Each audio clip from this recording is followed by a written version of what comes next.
The butcher's boy. You rode him down.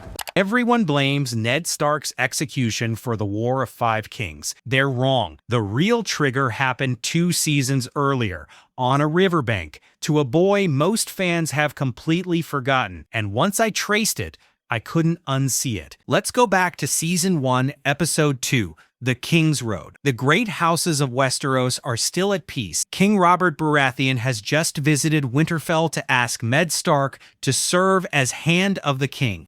The royal party and the Starks are riding south together toward King's Landing, and amid all this political gravity, there is a boy sleeping in a meat wagon. Mycah is a butcher's son. He is born in 285 AC and dies in 298 AC.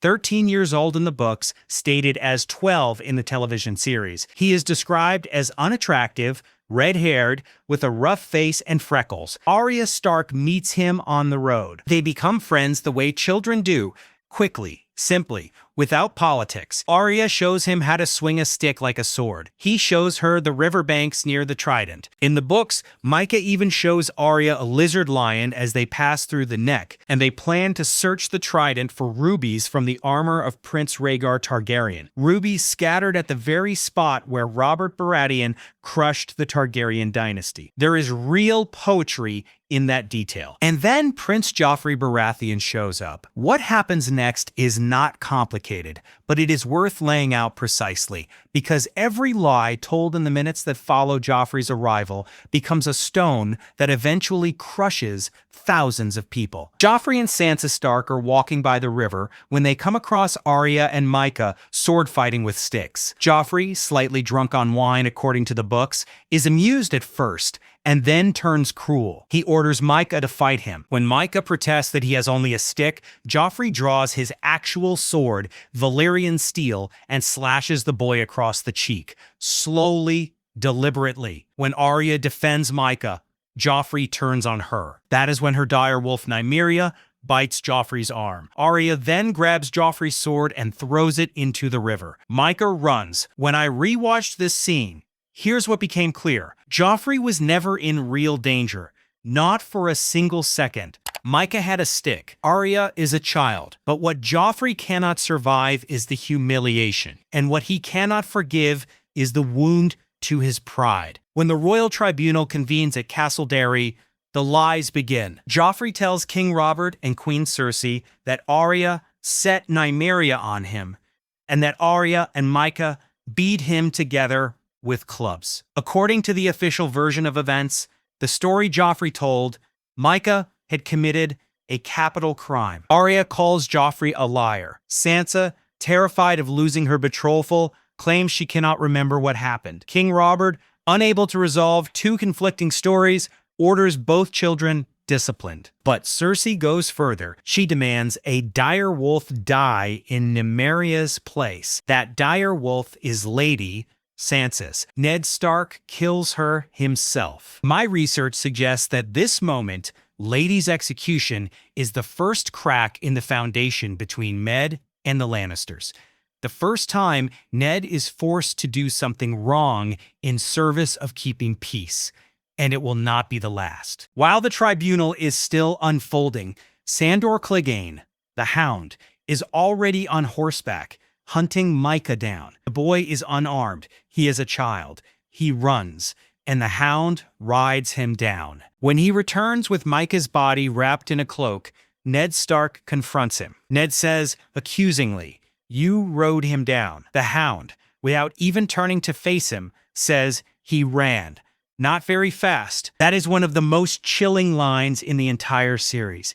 Not because it is dramatic, but because of how little it is. The murder of a child is the killer of a child, and the single of a single is the actual death set. The Hound had slaughtered the boy so brutally that he almost cut him from shoulder to waist. In the books, Jane Poole tells Arya that Mycah's body was cut into so many pieces that when the sack containing his remains was given to his father, the butcher believed he had been handed a slaughtered pig. Arya hears this. she does not forget it. She never forgets anything. In the TV series, Varys approaches Ned with false sympathy. "I was grievously sorry to hear of your troubles on the King's Road." Ned replies cold and direct, "A shame you didn't say a prayer for the butcher's son." Ned Stark sees Mycah for what he is, a murdered child, and from this moment, Ned's disdain for the Lannister court stops being political and becomes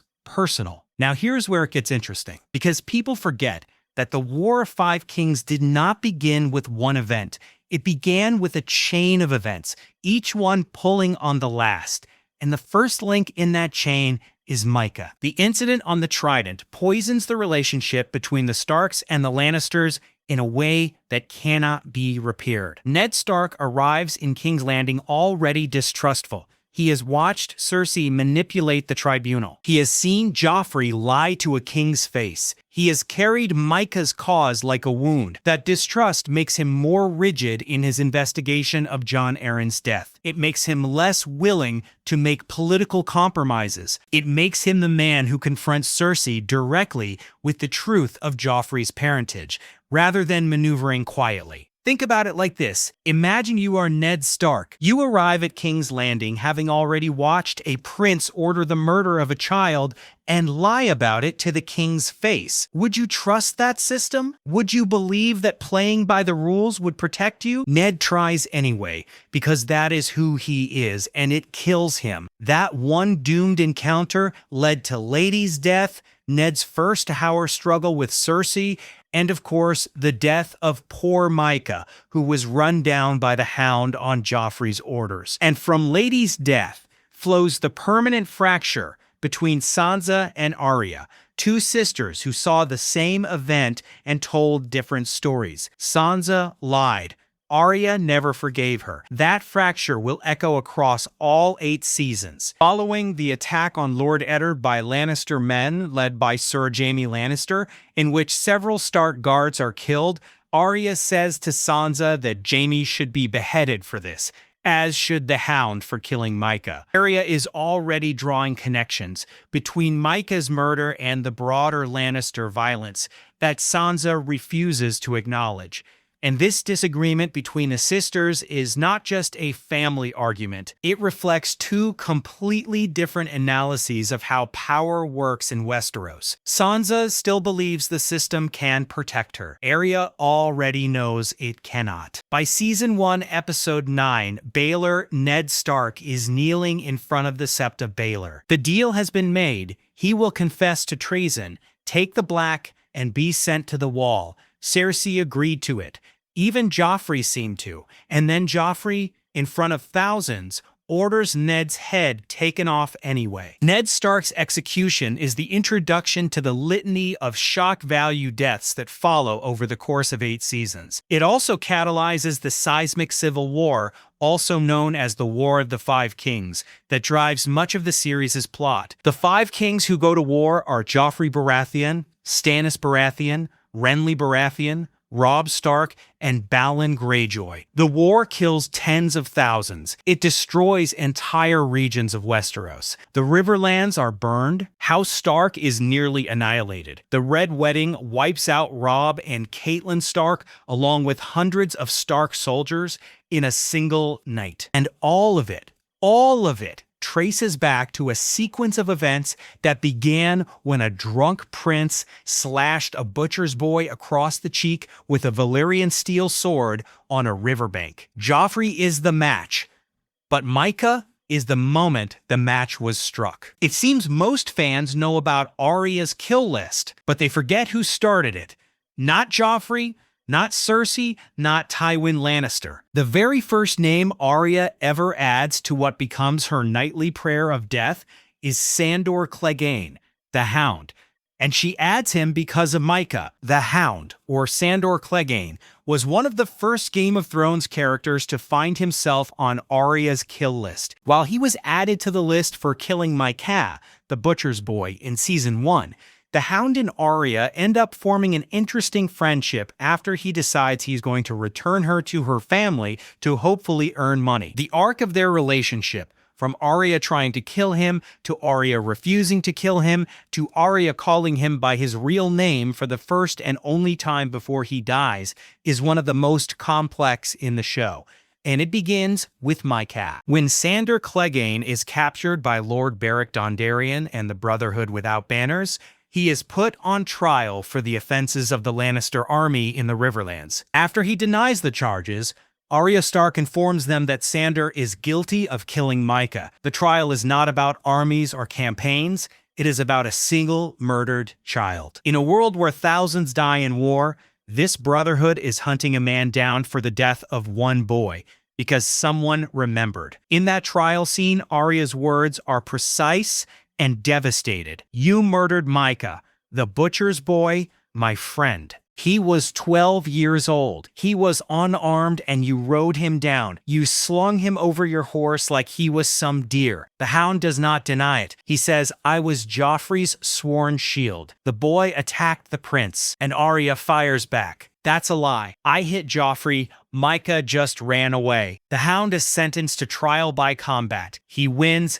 He walks free. The later, when he is trying to provoke Arya to kill him, wanting death, having nothing left, he says that although Mycah begged for mercy, he killed him anyway, and that his saddle smelled like Butcher Boy for weeks. The Hound says this to make Arya angry enough to kill him. He weaponizes Mycah's death one final time. And even then, Arya walks away, which is its own kind of verdict. Here's what becomes clear, and this is the part I think gets overlooked most. Mycah's death is not incidental. It is a thesis statement for the entire show. Game of Thrones is, at its core, about power. Who has it, who uses it, and who gets crushed by it. Mycah has none of it. He is a butcher's boy. His father is a servant traveling with the royal party. He is precisely the kind of person the system was designed to ignore. And the fact that a prince can order his death over a bruised ego, that a queen can manipulate a tribunal to protect her son, that a king cannot or will not deliver justice for a child, tells you everything about the Seven Kingdoms before a single throne has changed hands. Although Sandor sometimes showed chivalry when a highborn person was in danger, he was capable of great cruelty toward commoners. He killed in cold blood a harmless, unarmed kid, claiming that he was obliged to follow Joffrey's commands.